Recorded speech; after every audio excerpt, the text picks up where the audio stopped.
Muito bem, seja bem-vindo, seja bem-vinda. Chegamos na segunda-feira, dia 5 de maio de 2025, e o título de hoje é Sangue de Touros e de Bodes.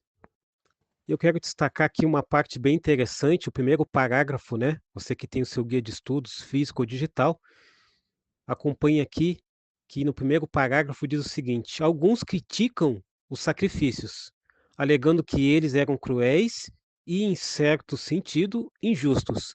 No entanto, a intervenção, a intenção é exatamente essa. A morte de Cristo foi cruel, severa e injusta. O inocente morreu pelos culpados. Isso era necessário para solucionar o problema do pecado. E esses sacrifícios apontam ou apontavam para a morte de Cristo. Então eu peguei aqui uma partezinha aqui da parte de segunda-feira para que a gente possa então ter um entendimento melhor dos tópicos que eu vou apresentar aqui segundo o guia de estudo. Se vocês acompanharem, são só aqui tópicos que estão dentro do nosso guia de estudos. Então, como eu havia falado, né, tem uma crítica muito grande sobre o sacrifício do Antigo Testamento, mas entendemos aqui que tem um sentido, tinha um propósito em decorrência de tudo. Assim como Cristo, que era inocente, morreu pelos nossos pecados, né? Tinha então aquela representação. E qual era o objetivo, né? O objetivo, querido amigo, querida amiga, dos sacrifícios era refletir então a realidade cruel da morte de Cristo. Os sacrifícios, né, eles simbolizavam essa realidade e apontavam para quem? Apontavam para o Messias. Reforçando aquilo que João Batista, lá em João capítulo 1, verso 29, ele diz o seguinte: quando ele viu Jesus Cristo, ele já identificou toda a questão do sacrifício, né? Olha, eis o Cordeiro de Deus que tira o pecado do mundo. A lição também destacou, Hebreus capítulo 10, versículo 3 a 10, que os sacrifícios, né, eles não podiam salvar, mas apontavam para Cristo. É importante a gente ter esse entendimento sobre os propósitos, sobre aquilo que representava. O que representava o sacrifício não era um meio de salvação, mas apontavam para Cristo. Um outro detalhe importante, os sacrifícios eles eram o quê, querido professor, querida professora? Eles eram símbolos do sacrifício expiatório do Cordeiro de Deus. No sistema de sacrifícios lá do povo de Israel, tinha então essa finalidade, tinha esse objetivo. Então tinha toda essa simbologia por trás da questão dos sacrifícios ali, expiatórios e tal, e tinha um cordeiro, né, que o cordeiro então o animal, né, ele tinha que ser perfeito e tal, então tinha todo um propósito, tinha todo um significado, todo um símbolo e todo um propósito. Um outro detalhe ainda na questão aqui de Hebreus capítulo 10, os sacrifícios eles serviam como atos de fé dos pecadores na salvação futura. Então tinha todo um detalhe que eles tinham que fazer, né? E aquilo então tinha um objetivo futuro, que era essa simbologia. Um outro ponto importante, os sacrifícios eles eram o quê? Mini profecias, né? Da cruz, né? Então quando o cordeiro foi morto, eles eram morto e ele tinha toda ali algumas características exatamente como Jesus Cristo apresentou. Eh, no parágrafo 3 destaca uma analogia da passagem, né? Por exemplo, os sacrifícios eles eram como uma passagem que representavam algo maior. Eu vou até repetir que é interessante. Os sacrifícios eram como uma passagem que representavam algo maior, ou seja, por isso que ali não era um meio de salvação, mas eles tinham uma representação que representava algo maior. Eh, não era na realidade, é importante destacar, mas era o quê? Era uma garantia da salvação futura.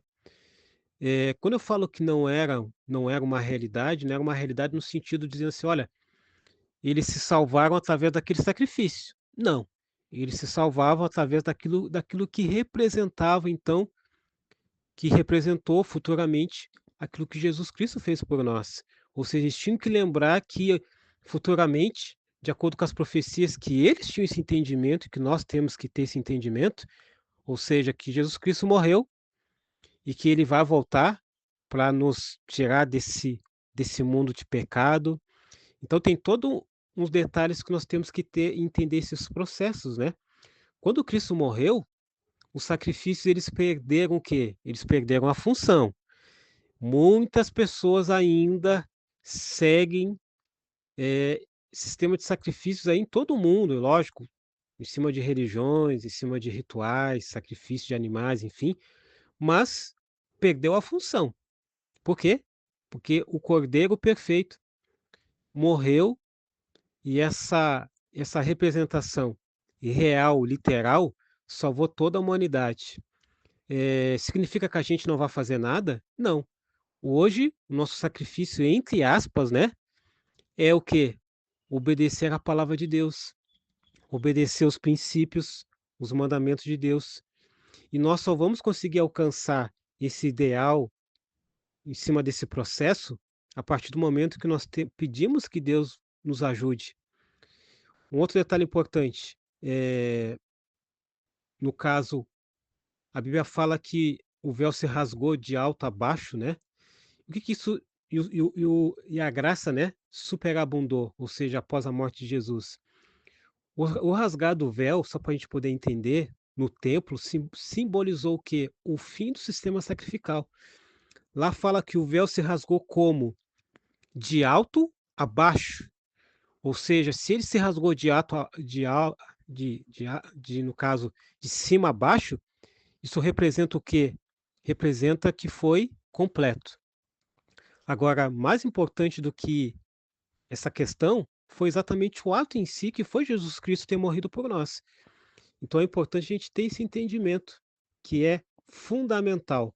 Uma pergunta para a gente encaminhar em cima de Hebreus capítulo 10, nesse dia de segunda-feira, que é o seguinte, né?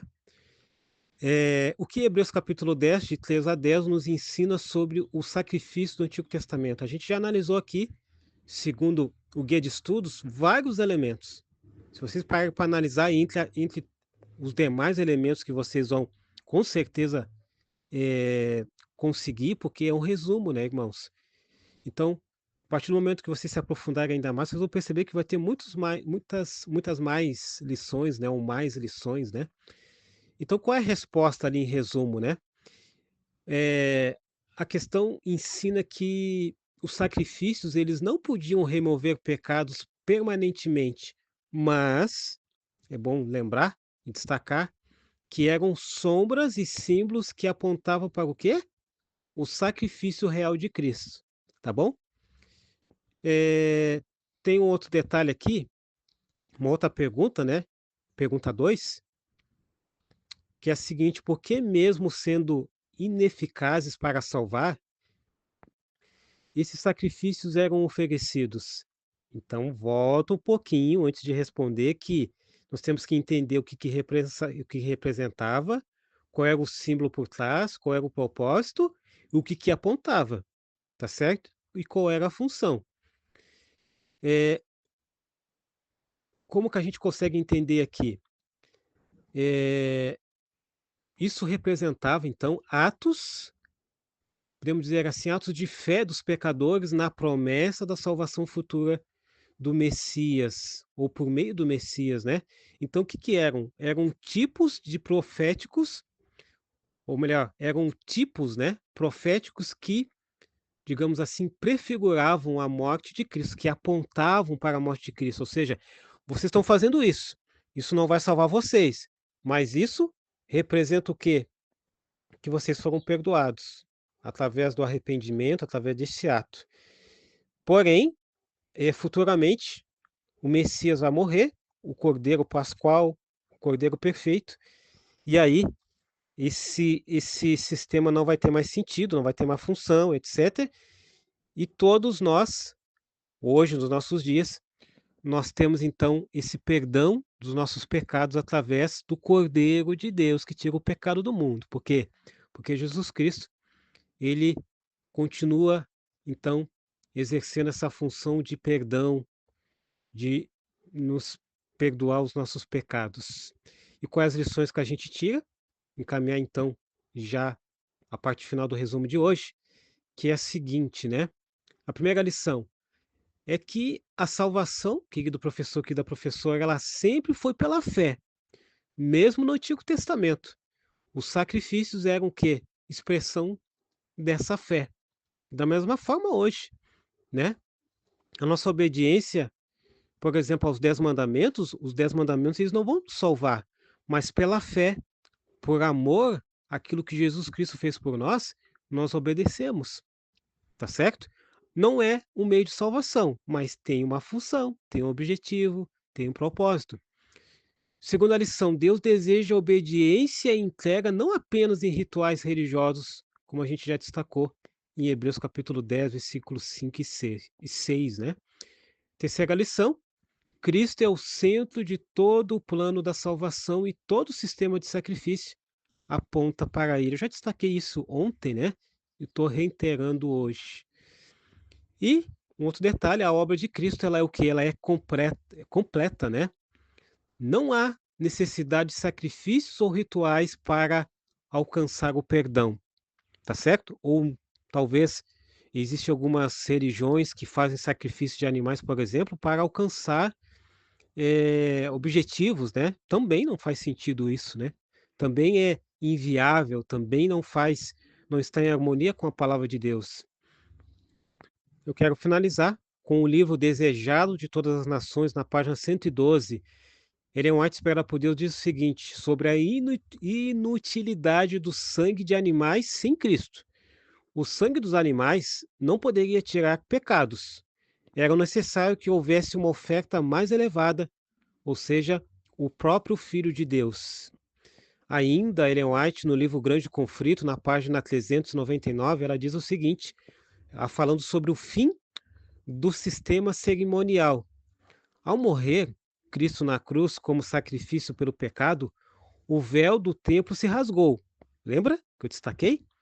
Significando que o grande sacrifício havia sido feito e o sistema cerimonial abolido.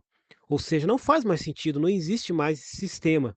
Algumas pessoas colocaram não só o sistema de cerimônias, né, mas colocaram ali no pacote outras coisas também, como a lei de Deus, como o sábado, eh, como entendendo que, por exemplo, a criação não existe, ou seja, eles também colocaram outros elementos que não faz sentido. Agora, o sistema de sacrifícios que existia naquela época, hoje não deve existir mais, porque, repetindo, o Cordeiro de Deus, ele foi o Cordeiro que ele pagou o preço, e ele pagou por toda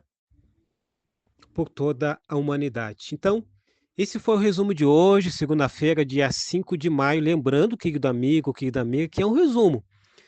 E nós aqui até a gente se estende um pouquinho, né? A gente poderia fazer um resumo ainda bem menor. Por exemplo, de poucos minutos, né? 2, 3 minutos, 5 minutos, mas seria quase impossível a gente abordar esses elementos que são, pelo menos eu creio, tem essa visão, e segundo aqui o próprio guia de estudos, né? Se não tivesse apresentado esses elementos, então quando a lição apresenta todas essas características que eu apresentei segundo o guia de estudos, é porque é importante, porque vai nos ajudar. Por isso que eu apresento aqui, para que através desse resumo nós possamos então crescer através da lição da escola sabatina. E é claro, que Deus te abençoe, que Deus abençoe a tua família e que Deus te abençoe através do estudo diário da lição da escola sabatina aqui no canal Escola da Esperança.